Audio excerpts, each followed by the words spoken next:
Dear. In the last episode, Dorothy, Scarecrow, Tin Woodman, and Cowardly Lion decided to accept the mission of the Wizard of Oz and go to destroy the Witch of the West. Can they successfully complete the mission? Please relax, find a comfortable position, and listen. The soldier with the green whiskers led them through the streets of the Emerald City until they reached the room where the guardian of the gates lived. This officer unlocked their spectacles to put them back in his great box, and then he politely opened the gate for our friends. Which road leads to the Wicked Witch of the West? Asked Dorothy. There is no road. No one ever wishes to go that way. Answered the guardian of the gates.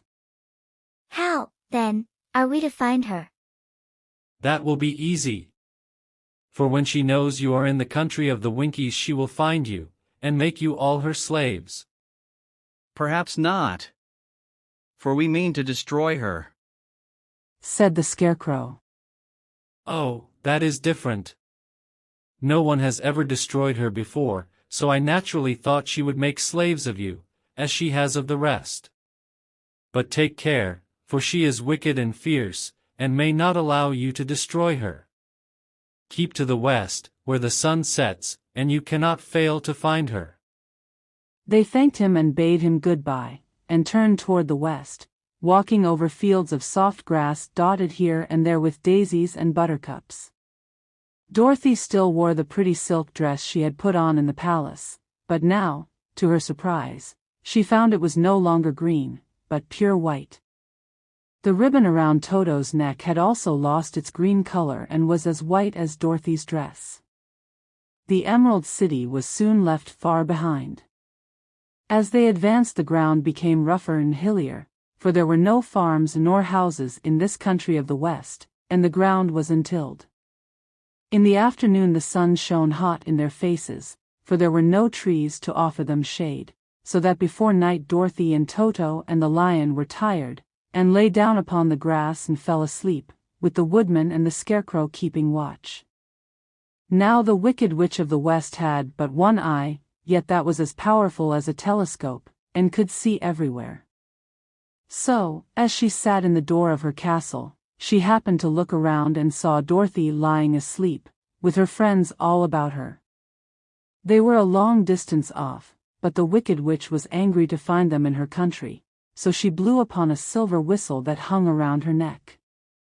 At once there came running to her from all directions a pack of great wolves. They had long legs and fierce eyes and sharp teeth. Go to those people and tear them to pieces, said the witch. Are you not going to make them your slaves? Asked the leader of the wolves. No. One is of tin and one of straw, one is a girl and another a lion. None of them is fit to work, so you may tear them into small pieces. Very well, said the wolf, and he dashed away at full speed, followed by the others. It was lucky the Scarecrow and the woodman were wide awake and heard the wolves coming. This is my fight. So get behind me and I will meet them as they come, said the woodman. He seized his axe, which he had made very sharp, and as the leader of the wolves came on, the Tin Woodman swung his arm and chopped the wolf's head from its body, so that it immediately died. As soon as he could raise his axe, another wolf came up, and he also fell under the sharp edge of the Tin Woodman's weapon. There were 40 wolves, and 40 times a wolf was killed, so that at last they all lay dead in a heap before the woodman. Then he put down his axe and sat beside the Scarecrow, who said, "It was a good fight, friend." They waited until Dorothy awoke the next morning. The little girl was quite frightened when she saw the great pile of shaggy wolves, but the Tin Woodman told her all. She thanked him for saving them and sat down to breakfast, after which they started again upon their journey. Now this same morning the Wicked Witch came to the door of her castle and looked out with her one eye that could see far off. She saw all her wolves lying dead, and the strangers still traveling through her country. This made her angrier than before, and she blew her silver whistle twice. Straightway a great flock of wild crows came flying toward her, enough to darken the sky. And the wicked witch said to the King Crow, "Fly at once to the strangers, peck out their eyes, and tear them to pieces." The wild crows flew in one great flock toward Dorothy and her companions. When the little girl saw them coming, she was afraid. But the Scarecrow said, "This is my battle, so lie down beside me and you will not be harmed." So they all lay upon the ground except the Scarecrow, and he stood up and stretched out his arms. And when the crows saw him they were frightened, as these birds always are by scarecrows, and did not dare to come any nearer. But the King Crow said, "It is only a stuffed man. I will peck his eyes out." The King Crow flew at the Scarecrow, who caught it by the head and twisted its neck until it died. And then another crow flew at him, and the Scarecrow twisted its neck also. There were 40 crows, and 40 times the Scarecrow twisted a neck, until at last all were lying dead beside him.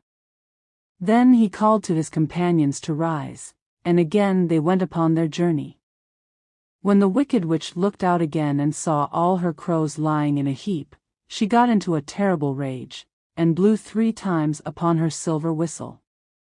Forthwith there was heard a great buzzing in the air, and a swarm of black bees came flying toward her. "Go to the strangers and sting them to death," commanded the witch, and the bees turned and flew rapidly until they came to where Dorothy and her friends were walking. But the woodman had seen them coming, and the Scarecrow had decided what to do.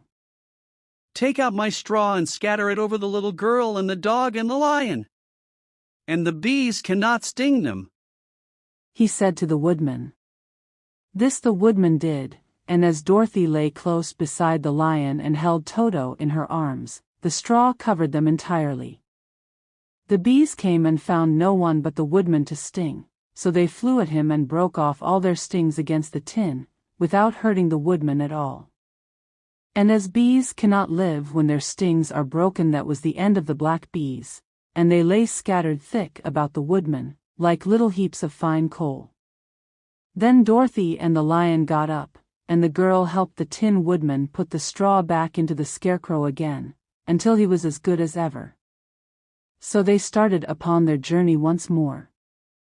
The Wicked Witch was so angry when she saw her black bees in little heaps like fine coal that she stamped her foot and tore her hair and gnashed her teeth.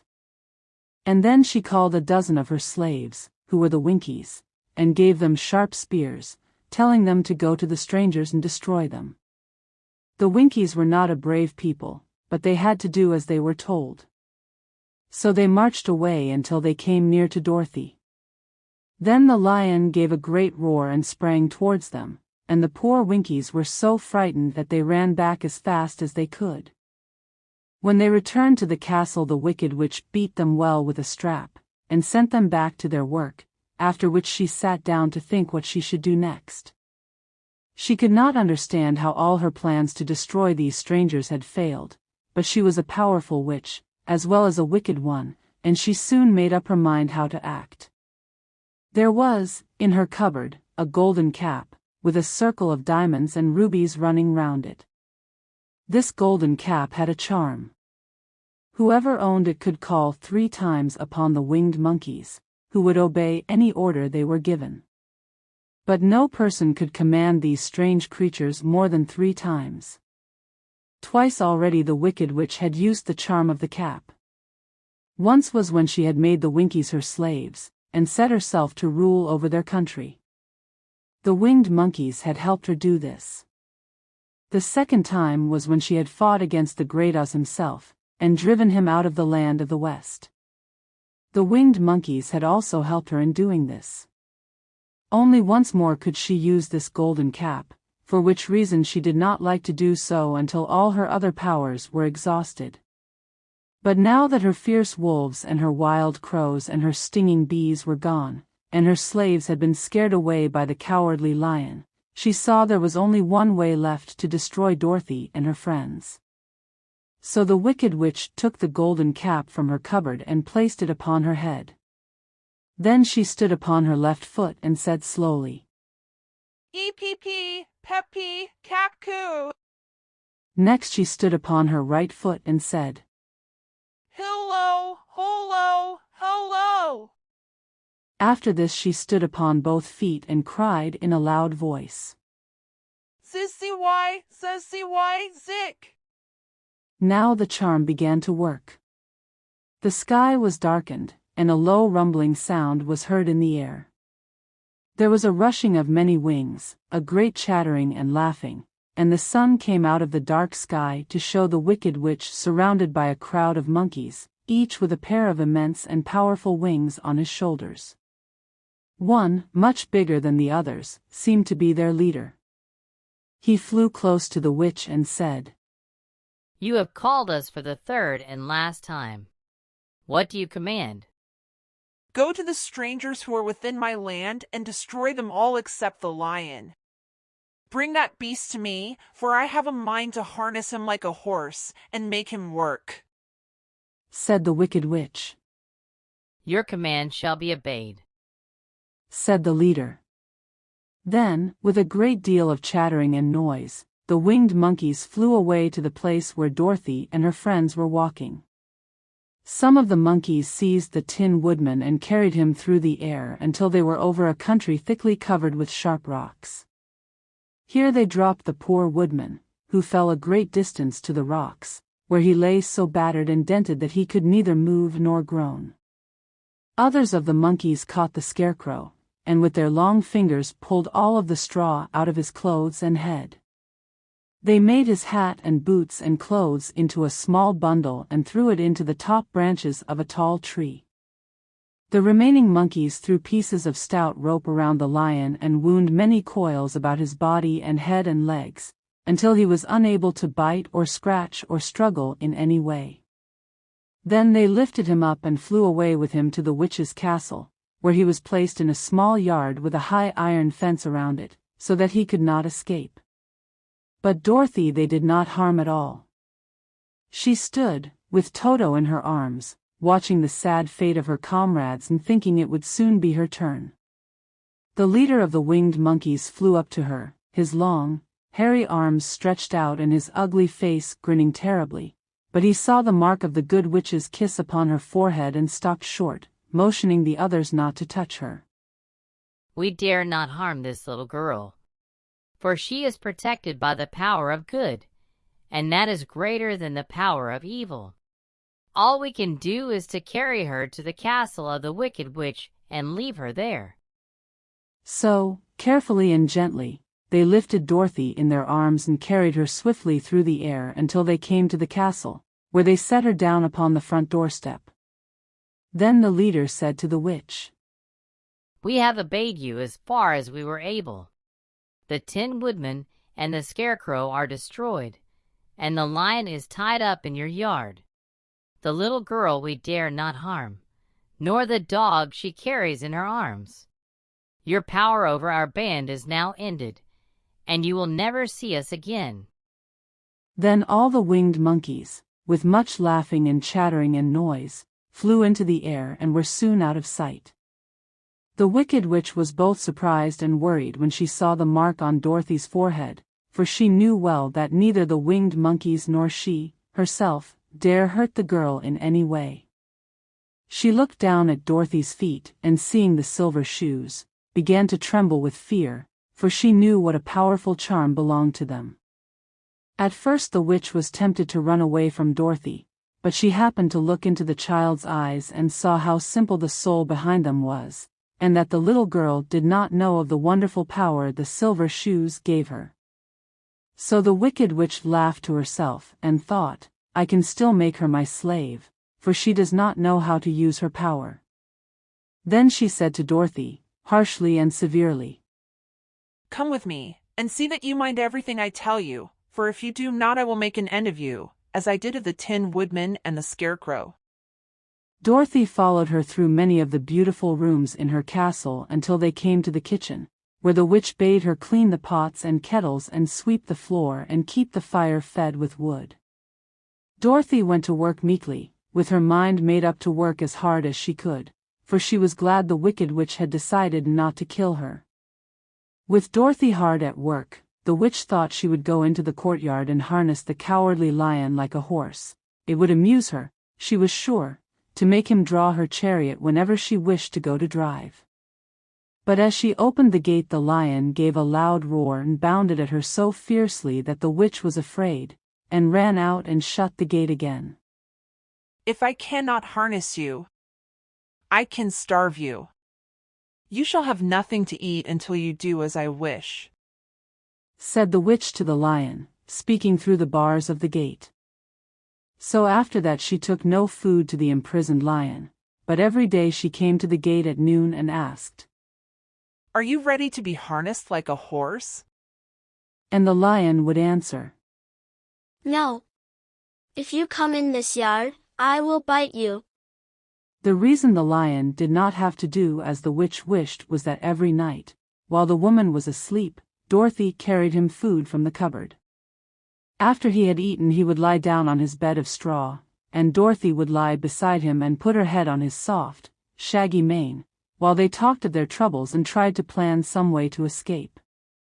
But they could find no way to get out of the castle, for it was constantly guarded by the yellow Winkies, who were the slaves of the wicked witch and too afraid of her not to do as she told them. The girl had to work hard during the day, and often the witch threatened to beat her with the same old umbrella she always carried in her hand. But, in truth, she did not dare to strike Dorothy, because of the mark upon her forehead. The child did not know this, and was full of fear for herself and Toto. Once the witch struck Toto a blow with her umbrella, and the brave little dog flew at her and bit her leg in return. The witch did not bleed where she was bitten, for she was so wicked that the blood in her had dried up many years before. Dorothy's life became very sad as she grew to understand that it would be harder than ever to get back to Kansas and Aunt Em again. Sometimes she would cry bitterly for hours, with Toto sitting at her feet and looking into her face, whining dismally to show how sorry he was for his little mistress. Toto did not really care whether he was in Kansas or the land of Oz so long as Dorothy was with him, but he knew the little girl was unhappy, and that made him unhappy too. Now the wicked witch had a great longing to have for her own the silver shoes which the girl always wore. Her bees and her crows and her wolves were lying in heaps and drying up, and she had used up all the power of the golden cap, but if she could only get hold of the silver shoes, they would give her more power than all the other things she had lost. She watched Dorothy carefully, to see if she ever took off her shoes, thinking she might steal them. But the child was so proud of her pretty shoes that she never took them off except at night and when she took her bath. The witch was too much afraid of the dark to dare go in Dorothy's room at night to take the shoes, and her dread of water was greater than her fear of the dark, so she never came near when Dorothy was bathing. Indeed, the old witch never touched water, nor ever let water touch her in any way. But the wicked creature was very cunning, and she finally thought of a trick that would give her what she wanted. She placed a bar of iron in the middle of the kitchen floor, and then by her magic arts made the iron invisible to human eyes. So that when Dorothy walked across the floor she stumbled over the bar, not being able to see it, and fell at full length. She was not much hurt, but in her fall one of the silver shoes came off, and before she could reach it, the witch had snatched it away and put it on her own skinny foot. The wicked woman was greatly pleased with the success of her trick, for as long as she had one of the shoes she owned half the power of their charm, and Dorothy could not use it against her, even had she known how to do so. The little girl, seeing she had lost one of her pretty shoes, grew angry, and said to the witch, "Give me back my shoe." "I will not. For it is now my shoe, and not yours." "You are a wicked creature. You have no right to take my shoe from me." "I shall keep it, just the same. And someday I shall get the other one from you, too," said the witch, laughing at her. This made Dorothy so very angry that she picked up the bucket of water that stood near and dashed it over the witch, wetting her from head to foot. Instantly the wicked woman gave a loud cry of fear, and then, as Dorothy looked at her in wonder, the witch began to shrink and fall away. See what you have done! In a minute I shall melt away. I'm very sorry, indeed. Didn't you know water would be the end of me? Of course not. How should I? Well, in a few minutes I shall be all melted, and you will have the castle to yourself. I have been wicked in my day, but I never thought a little girl like you would ever be able to melt me and end my wicked deeds. Look out! Here I go! With these words the witch fell down in a brown, melted, shapeless mass and began to spread over the clean boards of the kitchen floor. Seeing that she had really melted away to nothing, Dorothy drew another bucket of water and threw it over the mess. She then swept it all out the door. After picking out the silver shoe, which was all that was left of the old woman, she cleaned and dried it with a cloth, and put it on her foot again. Then, being at last free to do as she chose, she ran out to the courtyard to tell the lion that the wicked witch of the West had come to an end, and that they were no longer prisoners in a strange land. The cowardly lion was much pleased to hear that the wicked witch had been melted by a bucket of water, and Dorothy at once unlocked the gate of his prison and set him free. They went in together to the castle, where Dorothy's first act was to call all the Winkies together and tell them that they were no longer slaves.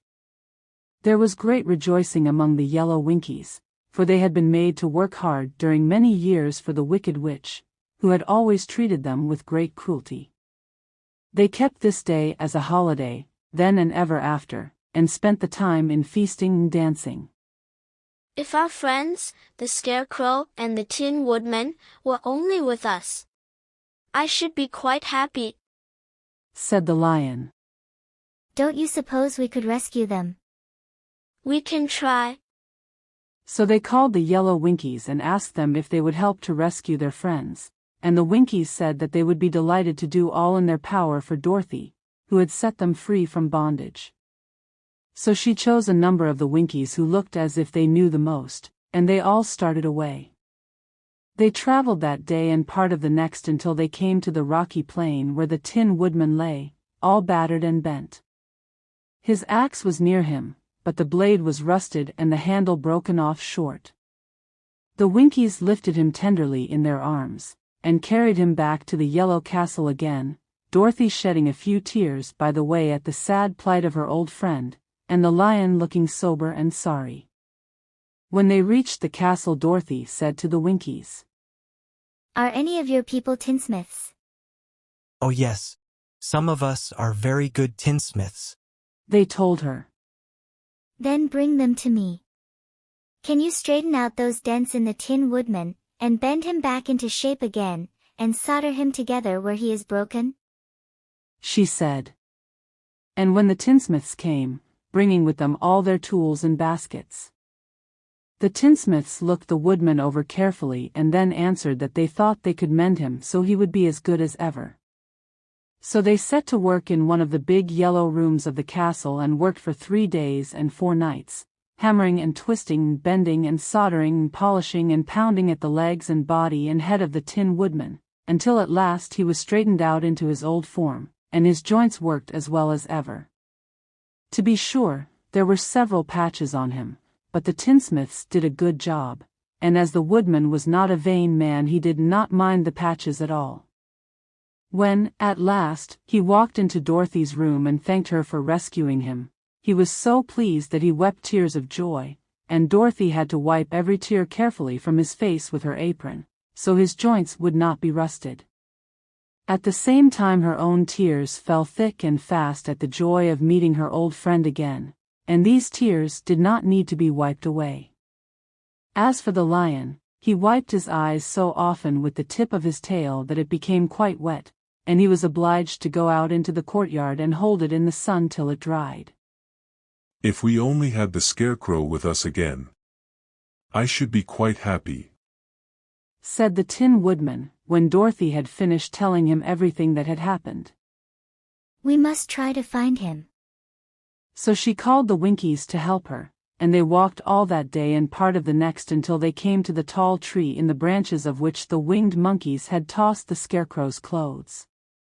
It was a very tall tree, and the trunk was so smooth that no one could climb it, but the Woodman said at once, I'll chop it down, and then we can get the Scarecrow's clothes.